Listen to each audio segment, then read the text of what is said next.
Abracadabra, my gorgeous magical Aquarius. How are you doing, my baby, my boo-boo?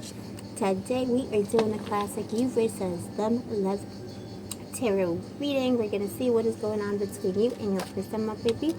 The Emperor. All right. All right, immediately. All right. So, you and your person, you know how it goes on this channel, whatever that means to you, situationship, relationship, bundle date, marriage, the Emperor. Somebody's trying to be the boss of you, boo-boo. Big mistake. Big mistake with an Aquarius. I don't know what this person is trying to achieve, but they're trying to be the boss of you. Somebody's trying to be your daddy, mommy, anyone in between. They could be older or more experienced, where even if they're younger, they're acting like they're older. Alright, so let's see. And you've got the Chariot here. So, in the you versus them, we assume some kind of a rift or separation between you and your baby. And with the Chariot, I do feel like somebody has moved away. So, either someone moved away from your home that you were sharing together. They, got in their car and left. Got on their high horse. Yeah, somebody got on their high horse. Try to teach you a lesson. And if it's a new energy, it's somebody who, kind of like all of a sudden left the building. And you're wondering why. They wanted to be in control. There's something controlling about this person, which is anathema to Aquarius. So let's see. Oh my gosh.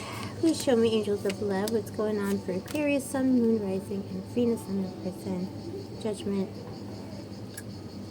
If it's someone you've known for a while, it's an on and off. Even if it's a new connection, like a bimbo himbo you met a couple of weeks, months ago, days ago, they're kind of on and off anyway. Judgment, like this person keeps coming back and then kind of like keeps disappearing and coming back. There's something deceptive about them, but there's something. Wow, there's Pipil. Why are people like that these days? I don't know, Aquarius. Like, we live in hard times, spiritually speaking. The Magician. So this person is desperately manifesting you back into their life. I think there's something tricky about them, something deceptive about them, but they assumed there was something deceptive about you, so they try to play you at your own game. Paranoid. This person's paranoid. This person's assuming the worst of other people. The Seven of Swords is how they see you, so they do see you as someone who also left the building, or someone who was, difficult to control. This is the thing. You're too difficult to control. This person is always going to love you. There's something, it is a soul connection. You're going to meet in the next life. You're going to meet, and if you don't have the next life aligned on this planet, whatever you believe in starseed soul, soul connections, you'll meet on the other side. You will meet again. No matter what happens in this lifetime, your souls know each other. It's been a long time, probably since your first incarnation, actually. So let's see what happened in the past to make the situation so. And this person knows that as well. They're actually quite spiritual, even if they don't show it. They just have they have a knack. They have an intuition, an inner voice. But they come from a paradigm of love that assumes everyone's playing games, everyone's my enemy, everyone's out to get me. It's so sad. And I know you're not doing that, Aquarius. That's why I love you so much, because you're very straightforward. In or out, up or down, make up your minds, You don't have time. You don't suffer fools gladly. Yeah, this person came in rejecting love. The Four of Cups. They were just rejecting love. They were like, this is a game. Love is a game. I don't want love. I just want romance. I want to play the game. It could have been like a wannabe Casanova-esque, anyone in between, like a wannabe romancer, playboy girl, anyone in between. Because you're like pouting. You're like, I got hurt in love one time, in 2015 or whatever it was. Like, I got hurt one time and now I'm pouting. Pathetic. This person's very talented. They have many talents, spiritual. They could be, I'm telling you, they're not outrightly spiritual. They're quietly spiritual. Between you, commitment. The issue is commitment. Former commitment. This person had committed to themselves to a person in the past and came at you with a grudge for that person. So whatever bitterness they had about a relationship that didn't work out was directed at you. My ex-wife, ex-husband, and in between, they took me for everything I had, and now I don't believe in love. Which is like, yeah, fair enough, but like, that's not your problem to solve. You know what I'm saying, Pippa? And there you are, Aquarius. You came into this real calm, the Four of Swords. Very wise. You just kind of gave yourself into the energies, into the situation, and you were hoping things could work out. You were hoping things could be amazing, but you kind of felt like this person wasn't giving you enough. And you shut down. So this person is blaming you. They feel like you ghosted them, but actually they were the one rejecting communication. They were the one rejecting offers. You could have been the one saying, oh, let's go feed the ducks in the park. Let's go swim in the sea. Let's go do this. Let's go get ice cream. I don't know, whatever you're into. And this person was always like, I'm busy. It's almost like they wanted you to court them, and you were like, no, it's got to be equal, because for Aquarius, everything has to be egalitarian and equal. And you're like, well, I'm not going to pursue you like that, because that's not fair, and that's not love, and that's not that's not the vibration I want to be on. I think you're meditating a lot as well these days, Aquarius, which is really good for you. And if you're not, that can help with whatever issues you're dealing with at the moment. Also, before we get into your person's full crazy, let me just say welcome to Blue Angel Love Tarot. I love you. I see you. I appreciate you, my boo. Give your mommy a kiss. Give her another kiss. You know, you're my favorites because I'm Scorpio. You're Aquarius. When we roam the world together, we're like, you know, good cop, bad cop. I don't know, like Tom and Jerry. We're like, but like in a good way. You know what I mean? Like, we're like an odd couple, but we have so many similarities and so many differences. But the similarities at the core of Scorpio and Aquarius are, like, make up your mind, speak the truth. We both seek wisdom and truth, and I think it intimidates people. This person was intimidated by you. You could be dealing with someone who has a not weird, but they have a combination of Gemini and Earth sign energy in them. Could be Taurus and Gemini. There's something about them. Did you hear that confirmation? Welcome to my home in Paphos, Cyprus. I love this island. I'm so privileged and so happy and grateful to be here. But the thing about where I live is it's always loud. There's always something going on. So I apologize, baby. But it's, you know, the spirits speak through those sounds as well. So they're giving us that confirmation that you are willing to move for this person, because they had unreasonable requests.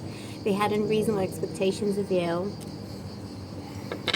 I think this angered you a little bit as well. I think you got triggered. You're like, well, who do you think you are? Yeah, there's Taurus and Gemini in this person. There's something about Taurus and Gemini. Or it could be you. You know, take what I say with a grain of salt, because it's a general reading. You know how it goes. I'm just a random bimbo on the internet. So these are collective energies. Take, you know your story best. Take what fits your story. In their intentions, they want to consider what they're considering. Like, they don't know. They don't know what to do. The Seven of Pentacles.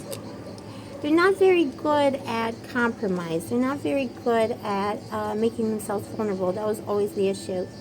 If it was an established connection, but Bill, you actually have a person. You know what I see? And it's so sad.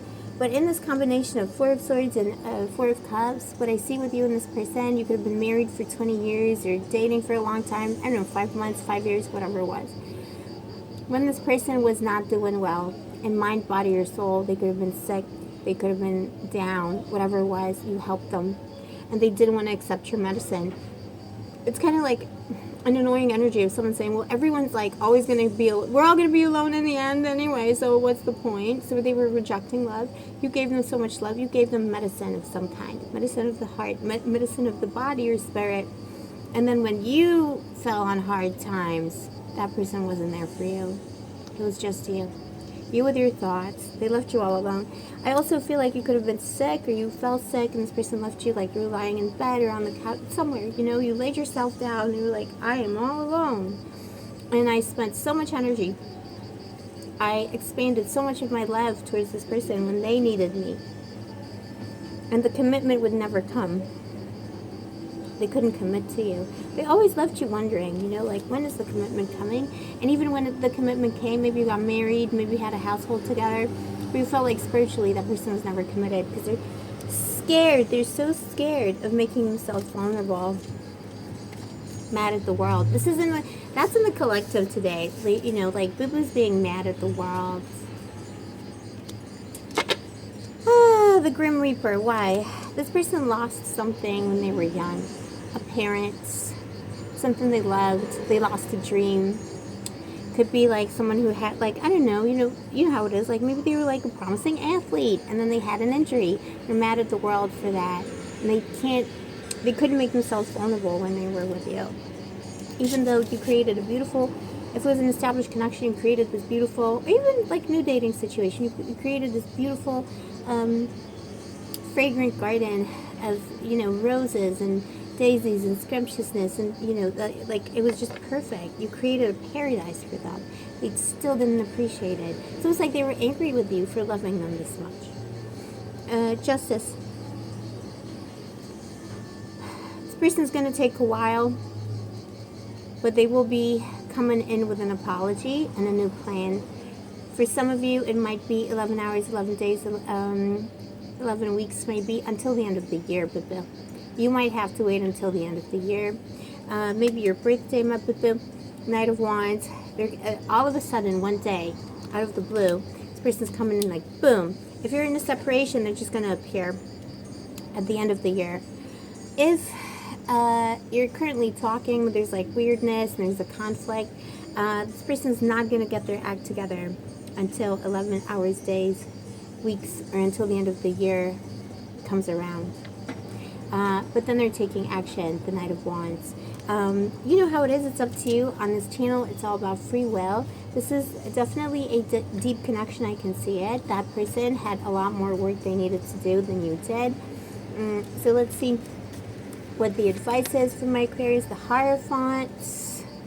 What kind of legacy do you want to leave behind? If you have kids, or if you have kids with this person, what kind of example do you want to set for your kids? And also, like, think about the history you have with this person. Was it a long, long, long string of douche fluteness? All right, so is it time? Here's the thing. You're in charge of the database. Who is in, who is out? Who are we deleting from the database? Is this person worthy? Only you know the answer to that. Do they deserve the key to your inner sanctum? You always have other options to want. I see quite possibly another person who is a soul connection. It's someone who's far away from you, different part of the world, different part of the town. Like, it's someone at a distance. But there's someone who's already energetically manifesting you. If you haven't met them yet, it is someone who's already thinking about you on a soul level. So, yeah, meditation. I would say meditate, figure out what you want. Your person's coming back. They're a bit of a douche flute. They're going to want to change. They're going to want to do right by you. But is it too late? That is the question. Alright, my baby, my boo-boo, this is what I have for you today. Let me know in the comments below if this is your story. Also, if you vibe with my channel, don't forget to like and subscribe. And if you're interested in a personal reading, all the info is down below in the description box. I'll see you next time, my baby. Stay spiked. Oh my gosh, I lost my breath. It really is, it's so hot here. Like, I know we're in the shade now, but it's like my balcony absorbs the heat all day, and then once we like sit down in the afternoons, it's like but yeah, I love you, my baby. Always remember you deserve the best of the best. This is a soulmate. You do have another soulmate out there, though. Always know that one person leaves, another opportunity will come every single time. It does not change. It's not your only soulmate. It doesn't have to be your high vibrational soulmate. You know your story best. I love you. I'll see you next time. Stay sparkly and gorgeous. Stay moisturized, and may the angels protect you.